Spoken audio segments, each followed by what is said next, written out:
नमस्कार दोस्तों, आज मैं आपको एक लूट के बारे में बताने वाला हूं। ये लूट नेताओं ने नहीं की, ये लूट की है सफ़ेद कोट पैंट पहनने वाले लोगों ने। यानी कि मैं उत्तराखंड के हॉस्पिटलों की एक ऐसी सच्चाई आपको बताने वाला हूं जो आपको हैरान कर देगी। हैरान करने के साथ साथ आपको गुस्सा आएगा उस सिस्टम के खिलाफ जिसके खिलाफ आप और हम आजकल आवाज़ नहीं उठाते, और इसी का फ़ायदा ये लोग हमारे ऊपर उठाते हैं। दोस्तों, केंद्र सरकार की एक बहुत ही महत्वाकांक्षी योजना थी आयुष्मान भारत, जिसमें गरीबों के इलाज की मुफ्त व्यवस्था थी। प्रधानमंत्री नरेंद्र मोदी जी ने कभी सपने में भी नहीं सोचा होगा कि इस योजना से भी घोटाला किया जा सकता है, गरीबों को लूटा जा सकता है और अपने जेब पैसों से भरे जा सकते हैं। लेकिन ये उत्तराखंड में संभव था और हुआ है। लगभग 3 जिलों की बात कर रहा हूँ, उधम सिंह नगर, देहरादून और हरिद्वार। ये तीनों मैदानी जिले हैं और यहाँ बड़ी संख्या में प्राइवेट हॉस्पिटल हैं। पहाड़ों में तो सरकारी हॉस्पिटल भी नहीं है, प्राइवेट हॉस्पिटल भी नहीं है। उन्हें भी इन्हीं 3 जिलों में अपने इलाज के लिए आना पड़ता है। ये सच्चाई है। आयुष्मान कार्ड में उत्तराखंड में पिछले 3 सालों में मैं लिख के लाया हूँ 45 करोड़ रुपए का घोटाला हुआ है, और इसे खुद एजेंसी ने स्वीकारा है। वे जिस एजेंसी ने स्वीकारा है वे उत्तराखंड में आयुष्मान योजना चला रही है, स्टेट हेल्थ एजेंसी, और उसने ये खुद माना है कि उत्तराखंड में पिछले 3 सालों में 45 करोड़ रुपए का घोटाला हुआ है। और वे कैसे हुआ है मैं उसी को बताने जा रहा हूँ। प्राइवेट हॉस्पिटल में कोई भी व्यक्ति जाता है छोटी सी बीमारी लेकर, लेकिन उसे वहाँ बड़ा खर्चा में बदल दिया जाता है। इस जो पूरे घोटाले की पहचान हुई है उसका मुख्य कारण ये रहा, जब कोई लोग हॉस्पिटल में जाते हैं, थोड़ा सा बुखार है तो उनको सीधे आईसीयू में डाल दिया जाता है और पिछले 5-10 दिनों तक आईसीयू में रखा जाता है, फिर सीधे डिस्चार्ज कर दिया जाता है। और जो बिल की रसीद आती है वे 5-6 लाख में होती है। यानी कि 5 लाख रुपए आयुष्मान कार्ड से निकल भी जाएं तो आपको अपनी जेब से भी भरने पड़ सकते हैं। यही होता रहा है। अभी तक टोटल 37 प्राइवेट अस्पताल ऐसा करते हुए पकड़े जा चुके हैं, जिसमें सबसे ज़्यादा उधम सिंह नगर, जो कि एक मैदानी जिला है, यहाँ पर पकड़े गए हैं। 25 प्राइवेट हॉस्पिटलों का गंदा खेल उधम सिंह नगर में पकड़ा गया है, और दूसरे स्थान में देहरादून और तीसरे में इस मामले में हरिद्वार है। थोड़ी सी बुखार में आईसीयू में जाना सवाल तो पैदा करता है, क्योंकि ये पैसे कमाने का गंदा खेल है।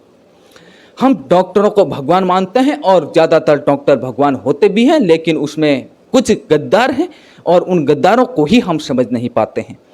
मैं आपको बात कराऊं, जो 45 करोड़ की गड़बड़ी उत्तराखंड में हुई है, ये 24,000 मरीजों के साथ हुई है।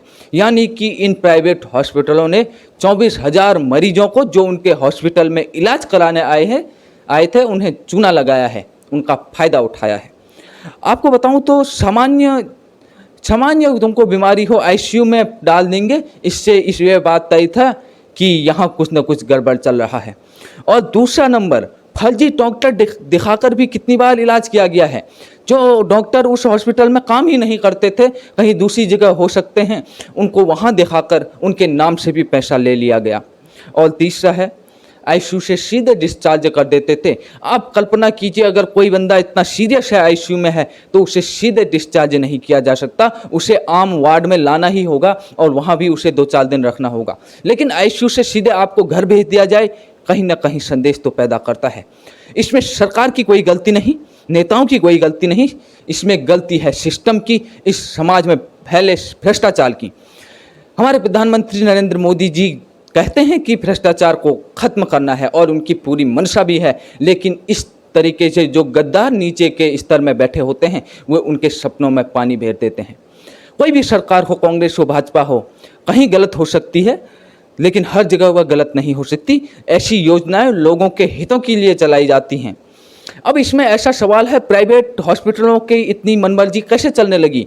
कहीं ना कहीं उनको नेताओं का संरक्षण भी हो सकता है, यह एक बात ये भी तय है, क्योंकि किसी की इतनी हिम्मत नहीं बिन संरक्षण के कि वह इतना बड़ा घोटाला करते, इतना बड़ा खेल करते, इतना बड़ा लोगों को चूना लगा दे, इतना बड़ा मतलब यूँ कहें कि पूरा तमाशा बना दे सिस्टम को। किसी का हाथ तो इन पर जरूर होगा। जो बड़े बड़े करोड़ों रुपए हॉस्पिटल में लगाते हैं वो उनसे फिर भ्रष्टाचार करके भी करोड़ों रुपए कमा सकते हैं।